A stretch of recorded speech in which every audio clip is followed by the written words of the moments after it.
வணக்கம் மகளே, இந்த வீடியோல நம்ம எதை பத்தி பார்க்க போறோம் அப்படின்னா, நம்ம தமிழ் கடவுள் நம்மளோட முப்பாட்டன் திருச்செந்தூர் முருகன் கோயிலை பத்தி தான் இந்த வீடியோல பார்க்க போறோம். 6 படை வீடுகள்ல 2ஆம் படை வீடான திருச்செந்தூர் முருகர் கோயிலோட தனிச்சிறப்பு என்ன அப்படின்னு பாத்தீங்கன்னா, முருகரோட 6 படை வீடுகள்ல திருச்செந்தூர் முருகன் கோயில் மட்டும்தான் கடற்கரை ஓரமா இருக்கும். மத்த 5 முருகர் கோயிலுமே பாத்தீங்கன்னா மலை மேலதான் இருக்கும்.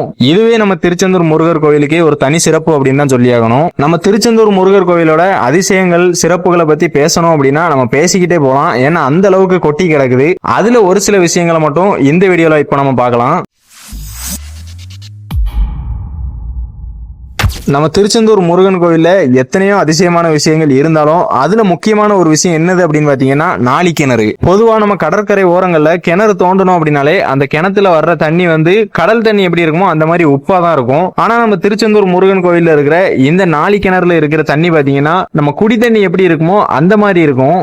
இத்தனைக்கும் இந்த நாளி கிணறு வந்து கடற்கரையில இருந்து ரொம்ப தூரம்லாம் கிடையாது, கடற்கரை ஓரத்துல அப்படியே இருக்கும். இதுவே நம்ம திருச்செந்தூர் முருகன் கோயிலோட மிகப்பெரிய அதிசயம் அப்படின்னு சொல்லலாம். நம்ம திருச்செந்தூர் முருகன் கோயிலுக்கு வர்ற பக்தர்கள் எல்லாருமே கடல்ல வந்து நீராடிட்டு அதுக்கப்புறமா இந்த நாளி கிணறுல தீர்த்தம் எடுத்துட்டு அதுக்கப்புறமா தான் முருகப்பெருமான தரிசனம் பண்றதுக்காக போவாங்க.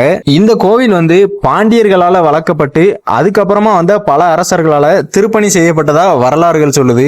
அதுக்கப்புறமா நம்ம திருச்செந்தூர் முருகன் கோயிலோட ராஜகோபுரத்துல இருக்கிற சிற்பங்கள், அந்த சிற்பங்கள்லாம் பாத்தீங்க அப்படின்னா நம்ம கண்களை கவர்ற அளவுக்கு அவ்வளவு அழகா சிற்பிகள் வந்து செதுக்கி வச்சிருப்பாங்க. நம்ம திருச்செந்தூர் முருகன் கோயில சூரசம்காரம் நடக்கிறப்போ அந்த கடற்கரையை நம்ம கண்ணுக்கு தெரியாது.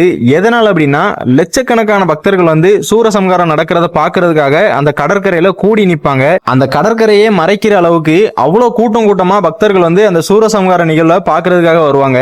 நம்ம திருச்செந்தூர் முருகன் கோயில்ல இருக்கிற அதிசயங்கள்ல இன்னொரு முக்கியமான விஷயம் என்ன அப்படின்னு பாத்தீங்கன்னா பன்னீர் இலை விபூதி.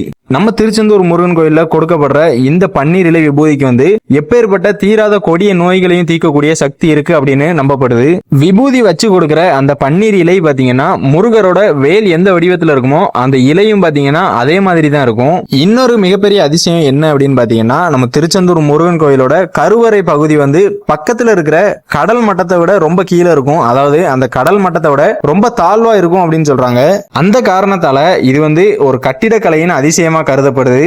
இந்த மாதிரி நம்ம திருச்செந்தூர் முருகன் கோயிலோட சிறப்புகளையும் அதிசயங்களையும் பத்தி நம்ம சொல்லணும்னா சொல்லிக்கிட்டே போகலாம், அந்த அளவுக்கு கொட்டி கிடக்குது.